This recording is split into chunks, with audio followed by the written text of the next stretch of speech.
Hello students, welcome to my YouTube channel एनकेस mathematics में आपका स्वागत है।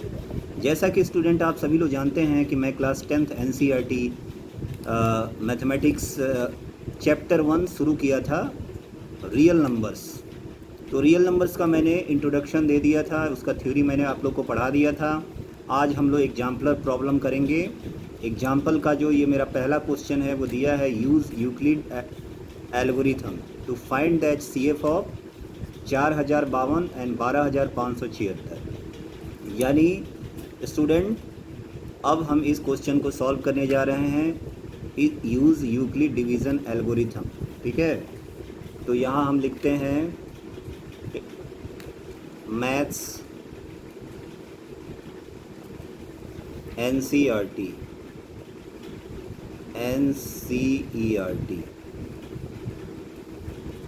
Class 10th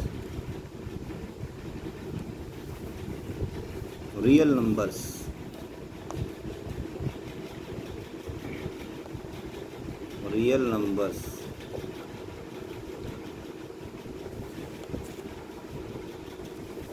example 1।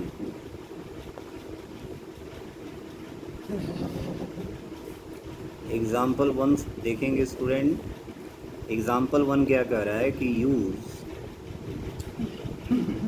Euclid's algorithm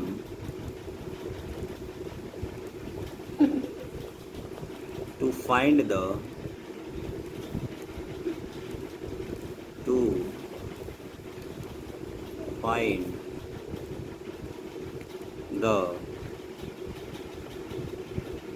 HCF of 4052 and 12576।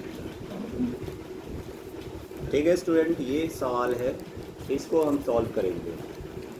इसको ध्यान से देखेंगे स्टूडेंट। मुझे आशा है, पूर्ण विश्वास है कि आप लोग को मेरा ये वीडियो ज़रूर समझ में आ रहा होगा। ध्यान देंगे।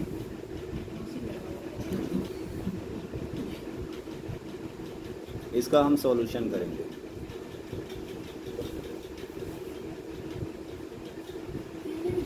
यहाँ पे 12576 ये बड़ा है किससे? 4052 से। तो इसका मतलब है कि 12576 जो है, इसमें भाग लगेगा किससे? 4052 से। तो यहाँ पे हम इसको 4052 से डिवाइड करते हैं, किसको? 12576। तो स्टूडेंट्स ध्यान देंगे, ये जो है कितनी बार में लगेगा? 4052 और ये 12576। तो 4052 का 3 गुना अगर करते हैं तो 12 1 13,000 समथिंग आ जाता है। तो 4052 का अगर 3 गुना करते हैं तो 4000 का 3 गुना कितना हो गया? 12,000। अब 52 का 3 गुना जो है कितना हुआ? 15, यानी 150 के आसपास हुआ। तो यानी कि 12,000 समथिंग हुआ। तो हम इसको 3 टाइम ही लेके जाते हैं। 3 टाइम लेके जाते हैं तो 3 2 जा 6 हो गया, 3 5 जा कितना हुआ? 15 हो गया। कैरी में आया 1, 3 0 0 और ये हो गया ये 1, और ये 3 4 जा ये हो गया 12। तो अब इसको माइनस करेंगे। 6 में से 6 जाएगा, 0 आएगा। 7 में से 5 घटाएंगे, कितना होगा? 2 होगा। 5 में से 1 घटाएंगे, कितना होगा? 420 होगा। तो एक बार जो हमने डिवाइड किया, तो यहाँ पे हम स्टेप 1 में लिखेंगे यूजिंग यूक्लिड्स एल्गोरिथम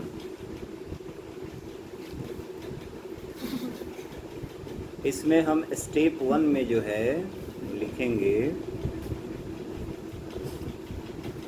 स्टेप 1 में लिखेंगे 12,576 is equal to 4,052 into 3 plus हमारा जो रिमाइंडर आया है वो आया है 420। यहाँ देख रहे हैं स्टूडेंट, ये जो रिमाइंडर है वो 0 के इक्वल नहीं आया, यानी कि अब हम यूक्लिड्स एल्गोरिथम को और आगे बढ़ा सकते हैं HCF निकालने के लिए। ठीक है, तो हमें HCF किसका निकालना है? 4,052 और 12,576। ठीक है, तो अब फिर 420 से भाग लगाएंगे 4,052। तो फिर यहाँ हम देखते हैं 420 से भाग लगाते हैं 4,052। ठीक है, तो 4,052 और 420 कितनी बार हम इसको लेके जाएंगे, कितनी बार में ये डिवाइड होगा? तो 4 चौका 16, 4 पचे 20, 4 छक 24, 4 सत्ते 28, 4 वट्ठे 32, 4 नवा 36। तो यहाँ 9 टाइम्स अगर लेके जाते हैं बच्चों तो 42 में 9 से, तो 9 दूना 18 हो गया, 9 चौका 36, 1 37 हो गया। अगर तो 9 टाइम्स हम लेके जाते हैं तो 900 हो गया, 9 2 जा 18 का 8 हो गया, कैरी में 1 आया, 9 4 जा 36 एंड 1 37। ठीक है, अब इसको माइनस करेंगे तो 2 हुआ, 15 में से 8 गया, 7 हुआ, यहाँ बच गया स्टूडेंट 9 में से 7 गया, 2 हो गया और ये कट गया, 272 आया। इसको हम स्टेप 2 में लिखेंगे। ये रिमाइंडर अभी 272 आ रहा है, अभी 0 नहीं आ रहा है। तो स्टेप 2 में हम फिर लिखेंगे डिविडेंड बराबर divisor into quotient plus remainder. Dividend जो है हमारा 4,052 हो गई, तो 4,052 लाने के लिए हमको डिवाइजर 420 को 9 से मल्टीप्लाई करना पड़ेगा और उसमें 272 जोड़ना पड़ेगा। तो यहाँ R जो है अभी भी 0 के इक्वल नहीं आया, ये जो R है हमारा वो 0 के इक्वल नहीं आया। तो फिर यहाँ पे हम क्या करेंगे, 272 से 420 को भाग लगाएंगे, 272 से 420 को भाग लगाएंगे। ठीक है, तो 272 दूना कितना हो जाएगा, ज़्यादा हो जाएगा, 400 401 500 के आसपास हो जाएगा बच्चों। ठीक है, तो 272 को एक बार में हम यहाँ डिवाइड करेंगे, तो ये हो गया 272। फिर यहाँ 10 में से 2 घटाएंगे तो 8 हो जाएगा, 11 में से 7 गया 4 हो जाएगा, 3 में से 2 गया 1 हो जाएगा। अभी भी रिमाइंडर हमारा क्या हुआ, 0 के बराबर नहीं आया है। तो स्टेप 3 में हम क्या लिखेंगे, स्टेप 3 में स्टूडेंट हम लिखेंगे 420 इज इक्वल टू डिविडेंड बराबर divisor into quotient plus remainder. 148 remainder आया, अभी भी ये 0 के क्या हुआ, इक्वल नहीं हुआ। ठीक है, तो नियम हमारा कहता है कि जब ये 0 के इक्वल हो जाएगा, रिमाइंडर हमारा 0 आ जाएगा, तो जो हमारा डिवाइज़र होगा वही हमारा HCF होगा।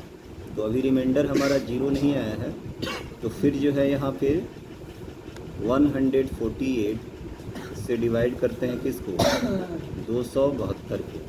ठीक है, तो ये कितना बार में जाएगा, ये जो है 148 के आसपास है।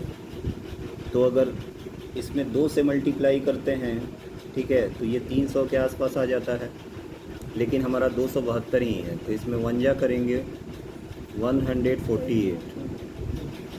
तो 12 में से 8 घटेगा 4 हुआ, और यहाँ 6 में से 4 गया, यहाँ पे 2 हुआ, और फिर यहाँ पे 2 में से 1 गया 1 हुआ। अभी भी हमारा रिमाइंडर क्या हुआ, 0 के इक्वल नहीं हुआ। तो स्टेप 4 लिखेंगे। स्टेप 4 में लिखेंगे वही डिविडेंड बराबर divisor into quotient plus remainder. Remainder कितना है भाई, 124 है। तो यहाँ भी अभी रिमाइंडर जो है हमारा 0 के इक्वल नहीं हुआ। ठीक है, और फिर यहाँ 124 से डिवाइड करेंगे 148 को, ठीक है। तो यहाँ 124 दूना करेंगे तो ज़्यादा हो जाएगा, 2 जा तो 1 जा रखेंगे, 124 आया।